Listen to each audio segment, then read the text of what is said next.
नमस्कार विद्यार्थी मित्रांनो, वाय सी एज्युकेशन महाराष्ट्र चॅनलमध्ये आपले सहर्ष स्वागत आहे। आज आपण इयत्ता 5वीतील विषय परिसर भाग 2 म्हणजेच इतिहास या विषयातील पहिला धडा इतिहास म्हणजे काय याचा स्वाध्याय पाहणार आहोत। तरी शेवटपर्यंत व्हिडिओ पहा। प्रश्न क्रमांक पहिला, रिकाम्या जागी योग्य शब्द लिहा। भूतकाळात घडलेल्या घटना समजावून घेण्याच्या शास्त्राला इतिहास म्हणतात। इतिहास केवळ टिंबटिंबच्या आधारे लिहिला जात नाही, उत्तर कल्पनेच्या आधारे लिहिला जात नाही। पुढील प्रश्न क्रमांक 2, एका वाक्यात उत्तरे लिहा। शास्त्रीय पद्धत म्हणजे काय? उत्तर, इतिहासातील प्रत्येक पुरावा वेगवेगळ्या कसोट्यांवर तपासून तो विश्वास ठेवण्याजोगा आहे की नाही हे ठरविण्याच्या पद्धतीला शास्त्रीय पद्धत म्हणतात। आ. स्वातंत्र्यप्राप्ती ही घटना कोणत्या कृतीचा परिणाम आहे? स्वातंत्र्यप्राप्ती ही घटना स्वातंत्र्य लढा या कृतीचा परिणाम आहे। इ.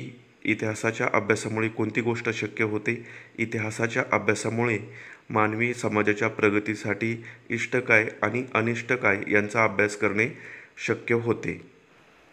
पुढील प्रश्न क्रमांक 3,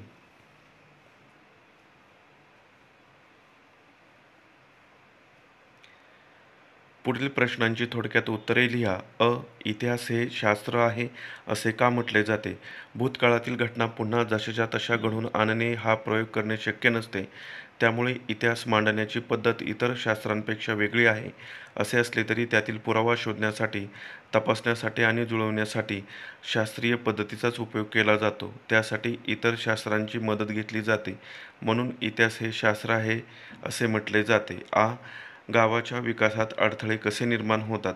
एखाद्या गावातील लोक एकजुटीने एकमेकांच्या सहाय्याने जेव्हा सगळी कामे पार पाडतात तेव्हा गावाचा विकास उत्तम रीतीने होतो।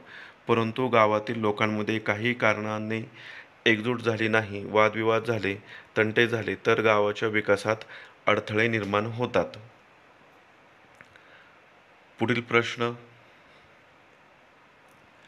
प्रश्न क्रमांक 4, संकल्पना चित्र तयार करा। इतिहास कोणाचा? इतिहास गावाचा असतो, किल्ल्यांचा असतो, देवळाचा असतो, झाडाचा असतो, स्वतःचा असतो, शाळेचा असतो, घराचा असतो, नदीचा असतो।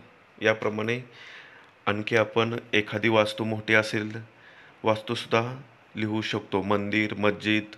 पुढील प्रश्न क्रमांक 5, पुढील वाक्यात इतिहासाच्या साधनांचे वर्गीकरण करा। इतिहासाची साधने: नाणी, पत्रव्यवहार, किल्ले, जात्यावरील ओव्या, भांडी, ताम्रपट, वाडे, शिलालेख, लोकगीते, स्तंभ, लेणी, चरित्रग्रंथ, लोककथा। त्यामधील भौतिक साधने: नाणी, भांडी, किल्ले, वाडे, स्तंभ। लिखित: पत्रव्यवहार, ताम्रपट, शिलालेख, चरित्रग्रंथ। मौखिक: जात्यावरील ओव्या, लोकगीते, लोककथा।